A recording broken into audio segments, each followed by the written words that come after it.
Gara-gara mau cari mobil Ford Rangers yang double cabin yang bekas sekitar mobil tahun 2020-an untuk mengangkut 5 drone penyiraman pupuk jampittukul.com, bosman itu mendadak mendapat berita yang menarik, mendapat nasihat dari seorang pengusaha papan atas bahwa sebaiknya kalau kamu mau beli mobil, tahan dulu, jangan tahun ini. Sobat, ada yang ingin beli mobil seperti saya, tahan dulu sampai tahun 2025 atau tahun 2026.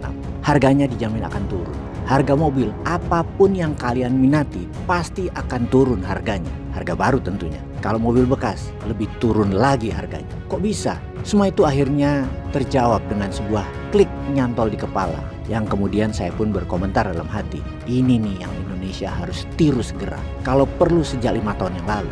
Apa itu?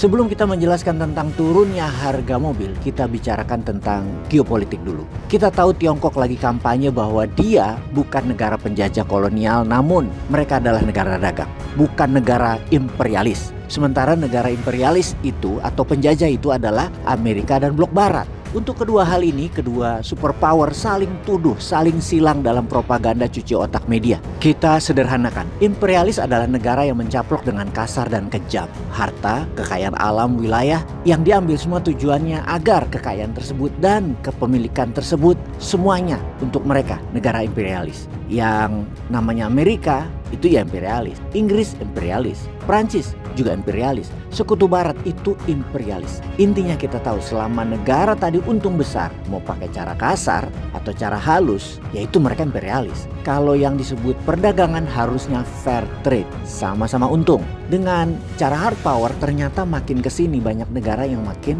kuat militer, kekuatan perangnya mereka makin tinggi. Jadilah mereka tidak menggunakan hard power, para imperialis ini, tapi mereka pakai cara soft power. Mereka tidak bedil-bedilan, namun pakai apa? Ya benar, pakai suap. Istilah lain, pejabat yang menerimanya korupsi. Jadi pakai korupsi. Makanya kalau ada suap marak di sebuah negara, pasti negara ini sedang diekspansi oleh negara lain. Misalnya nih ya, pejabatnya disuap agar izin impor dibebaskan. Lalu pabrik garmen di sebuah negara itu bisa tutup karena dumping harga murah dari Tiongkok. Lalu pabrik semen, pabrik alat rumah tangga, pabrik apapun itu bisa tutup karena Tiongkok jual harga yang sama, barang jadi murah. Dan negara itu jadi pasar, bukan jadi negara produsen lagi.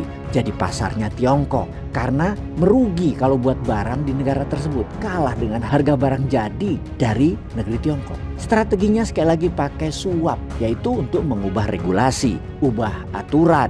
Dan dijadikan politikus sebuah negara itu ikut maunya Tiongkok. Karena Tiongkok kasih uang banyak ke para politikus, ke partai politik, ke pejabat strategis dan lain sebagainya. Untuk merusak sistem dan peraturan. Itulah soft power. Jadi kita lanjutkan setelah kita paham bagaimana Sritex dihancurkan pakai sistem, pakai suap. Kita sekarang menjawab kenapa harga barang Tiongkok itu murah. Kita ke teori demand dan supply. Kalau supply banyak, pasti harga turun. Betul? Apalagi diperkuat bahwa demand-nya tidak terlalu tinggi, tapi supply-nya sangat banyak, maka pasti harga akan turun jauh sekali. Di saat selama 5 tahun belakangan, yaitu sekitar 9,5 juta manusia Indonesia dimiskinkan melalui sistem politik, kelas atas turun ke kelas menengah turun ke kelas bawah, membuat barang tertentu seperti kendaraan, rumah, peminatnya menurun atau demand-nya turun.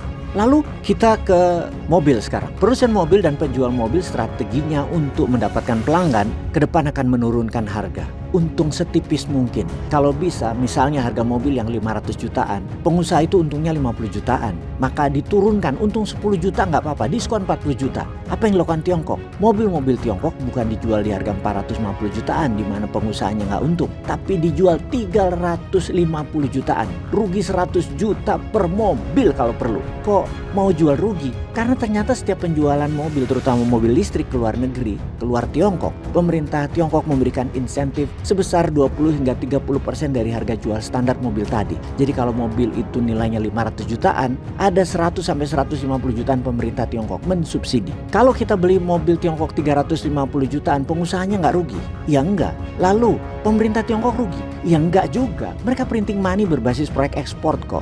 Mereka dapat devisa, itu pintar namanya. Jadi bayangkan mobil Eropa yang harganya 1 miliar, Tiongkok itu bisa jual dengan harga 500 juta. Itu harga normal. Dengan bantuan subsidi pemerintah maka pengusaha Tiongkok berani jual mobil 1 miliar tan Eropa dan Amerika tadi dengan harga hanya 400 jutaan.